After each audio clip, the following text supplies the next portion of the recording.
Hello everybody, we're back with another video. Today we're doing a video regarding the state's claim that Barb Tadych was offered the opportunity to be present during Brendan's interviews.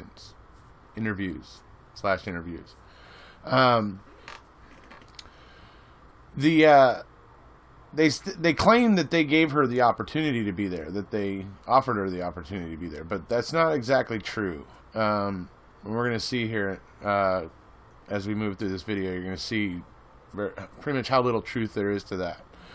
One part of this that you kind of need to keep in mind here as well is that Barb was led to believe this whole time that they were questioning Brendan as a witness. She never, ever had any inkling that they were actually looking at him as a suspect. So, when she was agreeing with the officers, she thought she was agreeing with allowing them to question a witness, Brendan as a witness, not interrogate him as a murder suspect. Had they made that clear to her, she would have been present. She would have made sure.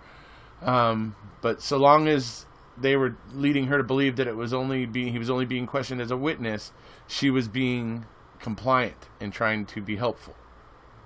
So, and a lot of us would think that way too.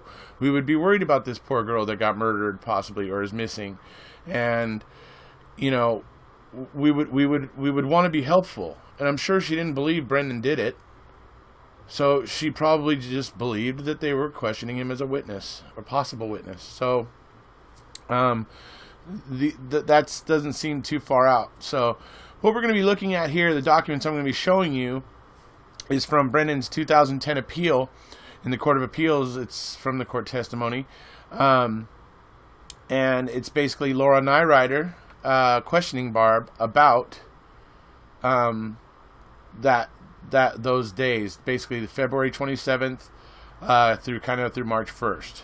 And March 1st would be the day that's the big interrogation, where they essentially kept pumping Brendan until he said the things they wanted him to say. That was the confession that was thrown out by Judge Duffin. On the 27th, it was, well, you'll see here, it was about an hour long, but we'll go into the first document here, and you'll see this starts out, we're on February 27th of 2006, and they're basically calling Barb to ask her to come down to the school to pick up Brendan. Okay, Laura Nyrider asked, the day that Officer Wiegert and Fassbender first questioned Brendan, on that day, what time did the investigators contact you? Barb answers, what day? Nyrider says, on February 27th. It was around, I'd have to say around 2 o'clock. How did they get in touch with you? They called me on my cell phone. Do you remember which person it was? Which investigator placed the call? If I think back, I'm sure it was Mark Wiegert. And what did Mark tell you? That I should come to the school and pick up my son. Did he tell you that Brendan had already given them some statement having to do with Teresa Hallbach? Yes. Okay. Before you got that call, Barb, did you know that the officers had been questioning your son already? No, I didn't. How old was Brendan at the time? 16. What time did you get to Brendan school that day? It was a little after 3. I had to finish work before I could go down there. Okay, so there we see that Barb was called at 2 o'clock in the afternoon. The day's pretty much over by that point. So how much opportunity was she given to be there? Anyways, we know that he was being questioned at school that day. And then they called her to come pick him up or whatever, and at that point they went down to the Two Rivers Police Department. So she gets the call at 2 o'clock. She says, okay, I'll meet you down there or whatever. She gets off work at 3. She had to stay till 3. She had to finish her shift. So she leaves there at 3 and goes down to the school. They get there, and then from there, they transport over to the Two Rivers Police Department. And she makes the, and then she also knows that she's aware that they were already questioning Brendan. So that, because they were questioning him at the school. So she was aware that they were already doing that.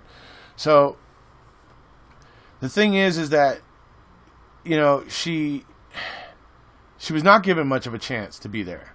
By 2:00, the day is 2/3 over, 3/4 over, pretty much by that point, depending what time of year. Maybe if it's, springtime or something, maybe it might get darker a little later. So, we might have a few more hours in the day. But my point is, by 2:00, most of the business day is over. So, I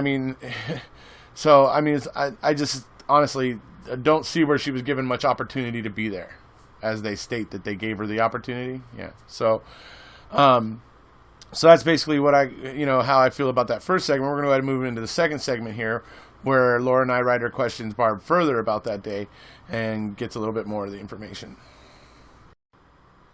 What happened after you arrived at the police station? We went and they took Brendan into a room down at the police station. Did you try to join them? I tried, but they more or less told me that it was in my best interest to go wait in the waiting room because that Brendan was going to give them a gruesome story. Barb, did the officers tell you that you shouldn't be in the room with Brendan? Yes. How did you feel about not being able to be in that room? Upset. So, where were you exactly while Brendan was being questioned by the police at Two Rivers Station? In the waiting room. How long were the investigators alone with Brendan? I'll say about an hour. Could you hear or see what was happening to him? No. Okay, so there we see that the one time that Barb she was there, could have possibly been in the room with Brendan, could have possibly, and by letting her be in the room with Brendan, would have at least had a parent present with him once, which would have only helped them, really, but they didn't. They didn't let her in there. Well, they dissuaded her. First of all, she didn't believe he was a murder suspect, right? And second of all, they told her that he was going to be telling them a gruesome story, and that she should go sit in the waiting room. Now, as I said, she was trying to be compliant. She was trying to cooperate. And, so if they wanted to question Brendan, she was fine with that. But like I said, at this point, she had no idea that they were really looking at him as a suspect instead of a witness or a possible witness. So, there's the misdirection that's created here. I mean, they're clearly they clearly have led her to believe that he is not a murder suspect. But we all know, if you've watched my videos, I've got other videos about Brendan, that they were on Brendan from day one. November 6th of 2005, they were already grooming Brendan. They were grooming him for his eventual confession that they wanted out of him. Yeah. So, we find out that she, was told, no, it's going to be gruesome. You should go sit in the waiting room. Brendan was questioned for about an hour that day, which is the day I believe that they kept, going at him anyways, for an hour. And I think they basically, just like they do on the March 1st, they got him to say a couple things. I don't know. I can't remember exactly what he said that time, but he was there for an hour. And after that, that's when they all moved on to the Fox Hills Resort. And that's an interesting thing to me, because you think about it, Barb is still not thinking that they're considering Brendan a murder suspect, because they're taking him and putting him in a hotel at the Fox Hills Resort or whatever, and stuff like that. Almost makes like her think that maybe Brendan's some kind of a star witness, possibly.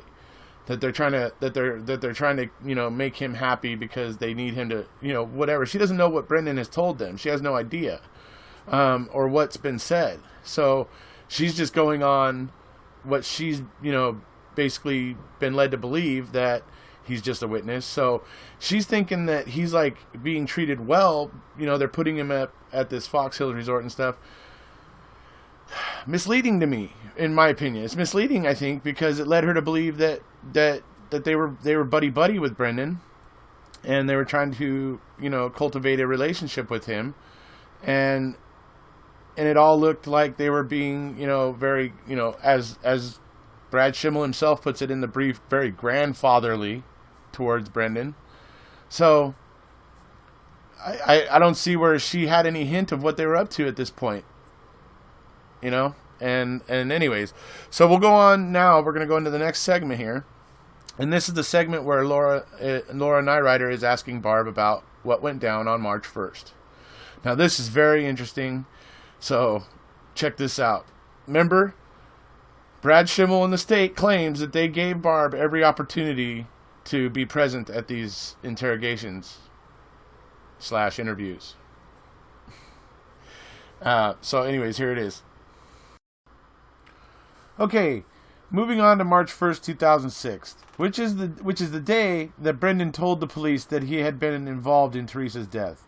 When did you first talk to the Officer Wiegert and Fassbender on that day, March 1st? It was after I got out of court. Court for me was at 1. It must have been about 1:30 or 2. Was there something that morning? Oh, yes. They had called me and asked me if they could take Brendan down to the Manitowoc police or jail and question him or some more. Okay, and when did they ask you that?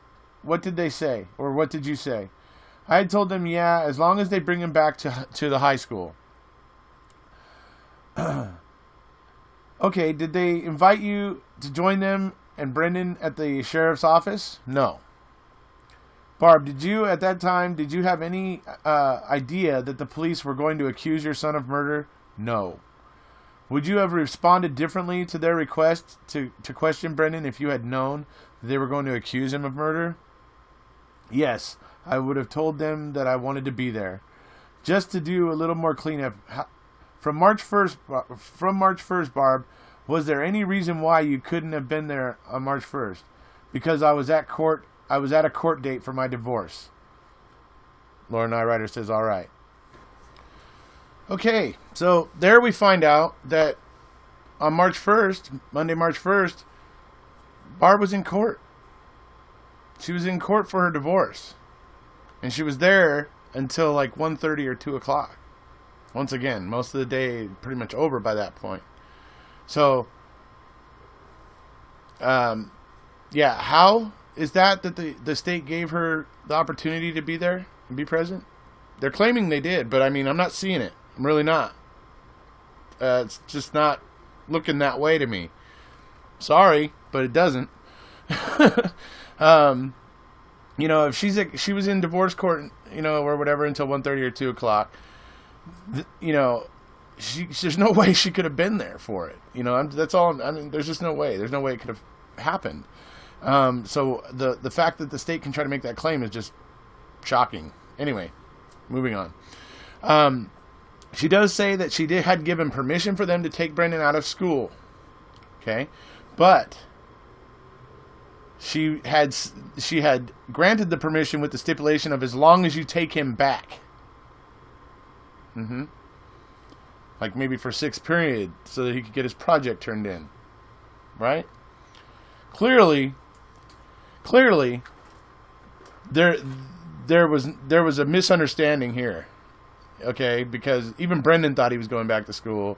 We all know this because we've all seen that part of the interview. So, but yeah, she gave permission for them to, and the reason why she gave that permission is because at that point in time, she still only thought they were treating him as a witness, as a possible witness.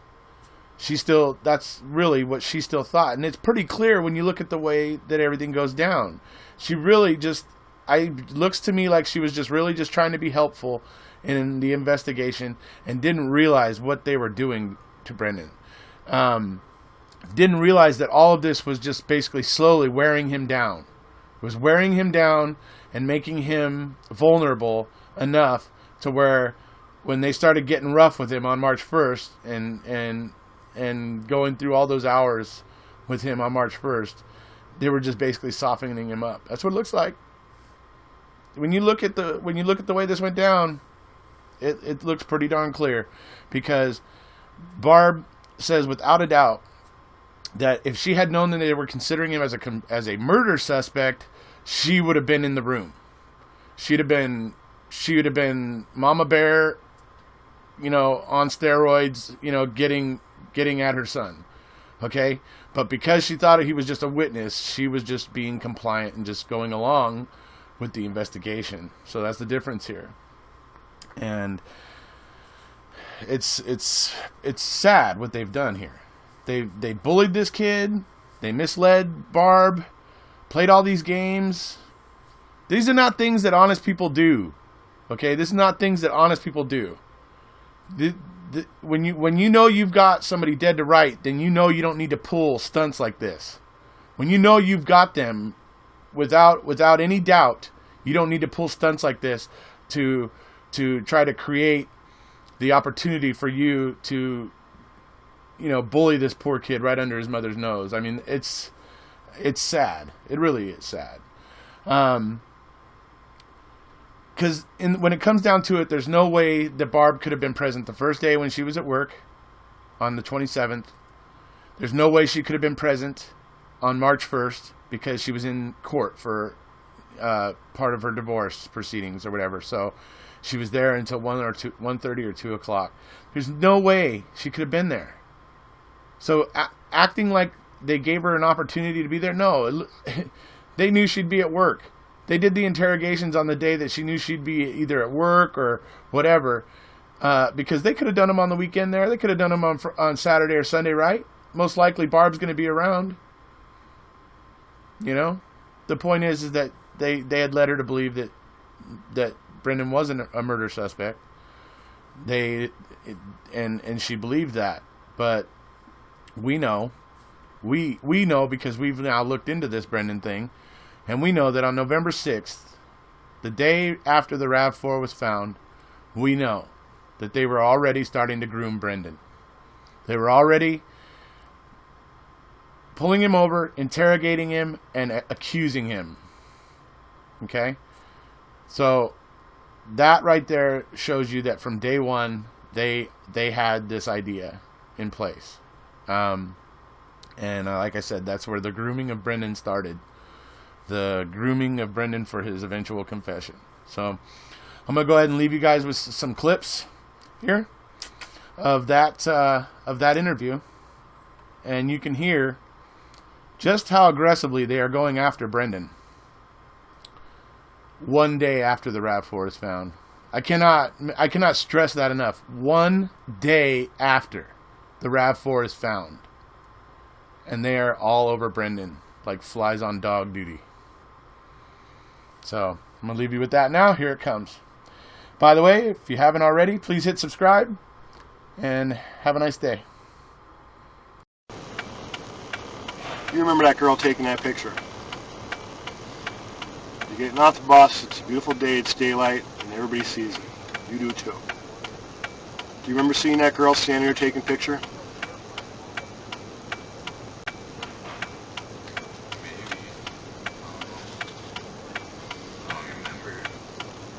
Brandon, come on.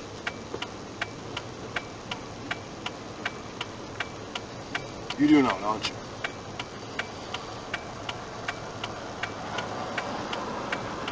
Brandon, that's it.